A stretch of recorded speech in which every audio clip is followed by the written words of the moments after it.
Hey y'all, it's Renee from Zone 9B, Panhandle, Florida region. Hey, thanks for watching. Hey, today, so listen, I am suffering with a bit of a summer cold, so we're going to get done what we can get done. I have sun screened up. Just got the diagnosis yesterday that my brother has skin cancer. So sending lots of prayers and well wishes your way, my bro. Hope you're able to beat this thing. The humidity is probably about 80%. It's reaching 90s now, my friends. So the crunch window is on for me. I've got to get some stuff in the ground. So the rest of my English daisies that I grew from seed, I have them in little tiny pots right now. I have learned one thing from English daisies this year. They do not like a lot of late afternoon sun. So I'm gonna plant them in the place where I used to have hellebores. It's kind of shadier there, but since I have moved their pots to that location for about a week, they are happy. So I would rather have a happy plant with fewer blossoms than to have a cooked plant that has a couple blossoms kind of poking out on it. And then we'll see how much time I have left. I do have 2 hostas that need to get into the ground, and I have a few other things that probably need to go. So let's go ahead and show you where I'm going to be putting this stuff. So there are my English daisies waiting to be planted out. So we're going to take care of those, and we're going to just spread them around in here. I could probably get some more begonias. I love the white ones. I think that makes this whole region pop. So next time I'm looking at a store, I might see if I can pick up a 6, 9, or 12 pack of those and just sort of just plug them in. Because there's one right over here that actually has a blossom that came back from last year, so it overwintered beautifully in this little shady garden that I have. And then the lavender is something else. So for the lavender, I need a drier location, and that is hard in the south with all the humidity and everything, and my sprinkler system the way it is. But where I put that Texas sage, it's doing great. Let me show you. Texas sage, looking happy. Hydrangea, not so happy. This area must not be getting as much water, probably because I've got big plant here, big plant over here, and it's blocking. I know it does get some moisture though, because I can see the ground over here looks a little damp, but probably not that much. All right, so I have made a special soil mix for my lavenders today. Very little pea moss, a lot of pine bark, and then some compost. And I'm gonna mix that in really good with the sand, not over amending it. And we're gonna keep our fingers crossed that, you know, this time it's gonna work out. The first thing though I have to do is I have to clear out some of the weeds in this region. So I hope you don't mind watching people pick weeds. I love watching people do those little yard makeovers that just go around cutting people's yards that are overgrown and pruning back their bushes and trees for them. That's all they do the whole video. And it's got like 50 million views. So I'm gonna go ahead and do that first. And then I'm gonna start getting those in, and then we'll do the English daisies, and then we'll see where I'm at. Really gotta get those 2 Remembering Diana hostas in the ground. Again, this is the end of the first week in May. I have exactly 1 month to get everything taken care of. I can do pruning still after June, the first week of June. I can do hardscaping. We're gonna put up the new arbor and gate on the other side of my house. I can do weeding. If I put any woody little plants in, if I baby them really, really hard, maybe they'll make it. But, so I'll still be looking in clearance rack, you know? You never know. I could just keep it in the pot too till fall and then plant it, right? Yeah, we can still buy a few things. Speaking about buying things, I love watching other YouTubers. I learned so much from them. And you know, I've been following this one lady over on the West Coast. You might know her. Janie, let me tell you. I have been to Annie's annuals online and looked at their stuff and was hesitant just because they're on the other side of the Rockies, right? We know about that. Ordering things back and forth across the Rockies can be really tricky. We are in May now though, so I'm hoping there's no more snows to send these tender perennials my way. But I paid the shipping. I ordered 6 weirdo plants, and I have some other kind of sandy areas that I think they might do good in. They don't get that much water, but we're gonna wait and see. I'll show you those when I do my unboxing video. And then I'll have to plant them on another day or just record it and then combine it. Because anytime I get any new plants in the mail, I always set them in a shady spot for a couple of days to help acclimate to the area before I'll then go ahead and put them in the ground. So let's go ahead and get this area weeded out, and then we're gonna try to get my beautiful English lavenders that I grew from seed into the ground. I cannot wait to see if they're gonna be happy here.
All right, that looks a lot better. So now I'm going to go ahead and I'm going to start placing my most of my lavenders over in here. I might give them about 8 inches in between or so.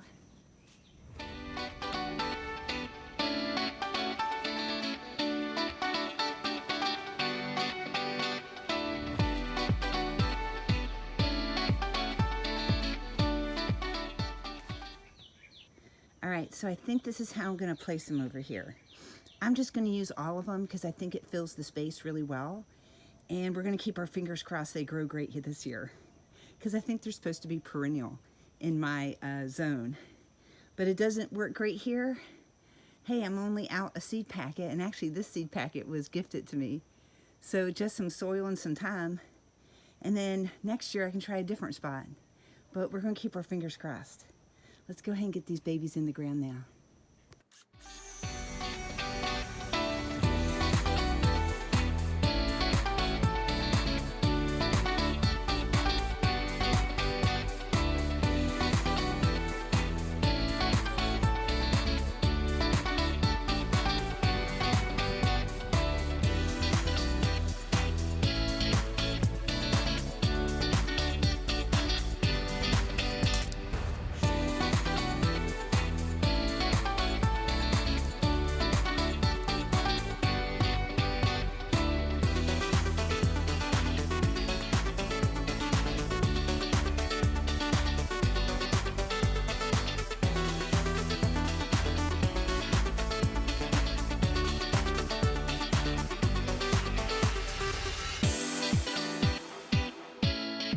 All right, so I took my half pine bark mulch, 30 to 35% compost, and the rest being peat moss, and mixed it in with the sand that I already have as my base in my yard.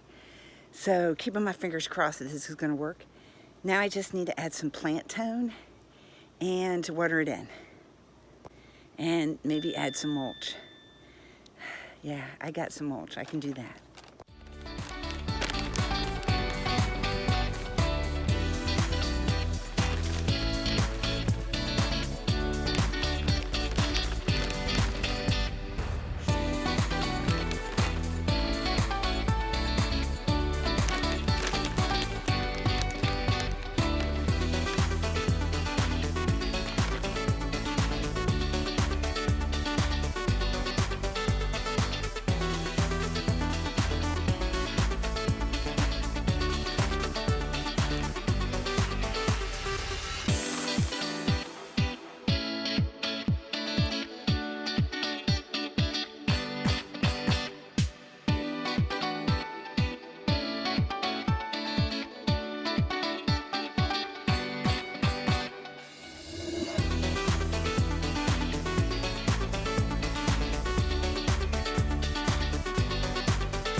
It's hot. I got sweat in my eyes with sunscreen. Sweaty and dirty. Ugh. And I'm only halfway through today.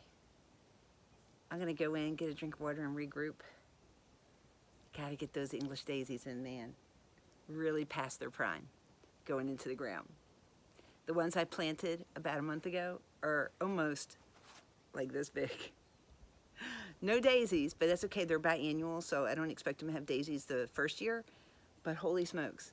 Yeah, I gotta get those in the ground. Plus, I'm starting to have critters going through my yard, digging in my little tiny pots, looking for grubs, because the earth inside of it smells so good, the soil. So we gotta fix that. So, I'll be back in a minute.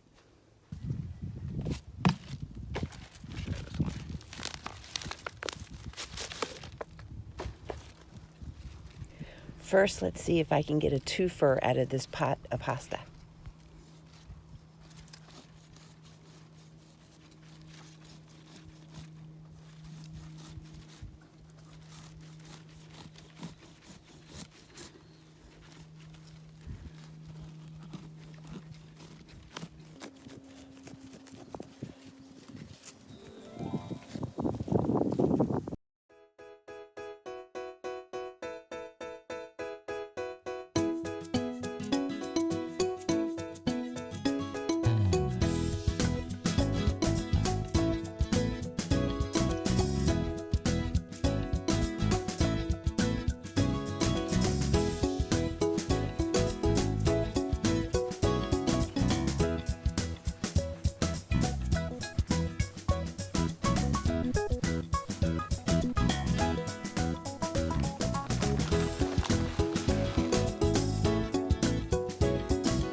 So for the English daisies, I contemplated moving it more this way, but I'm not sure how much sunlight is actually going to get there.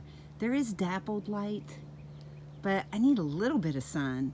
So I think I'm going to just make a whole swath of them here, and then I might get a whole bunch of begonias to fill in this part of the garden.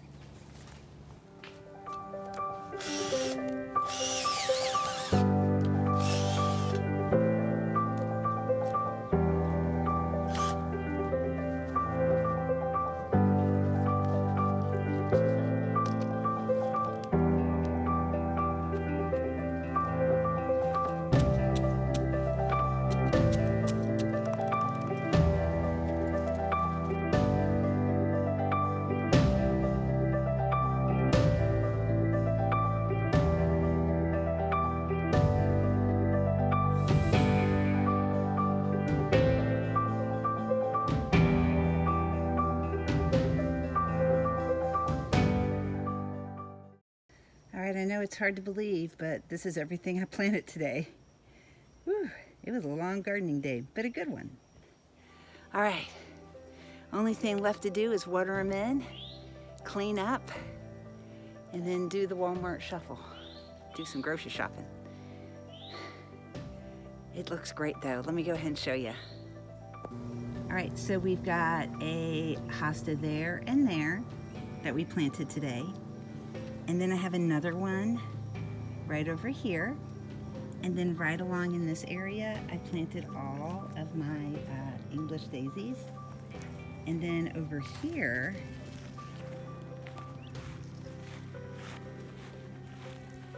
I weed it. I got all my baby lavenders in the ground. I pruned up some of those hydrangeas that had dead branches, and I mulched. Success.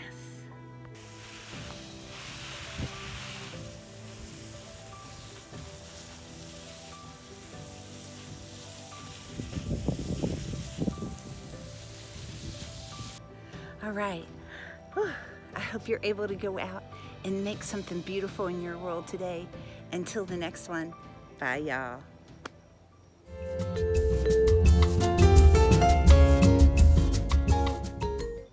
All right, here's some bonus content for you. This is coming real soon. I'm gonna be weeding a lot of this area out, and then I've got all these that are in pots that need to go in the ground. So I look forward to spending that time with you then too.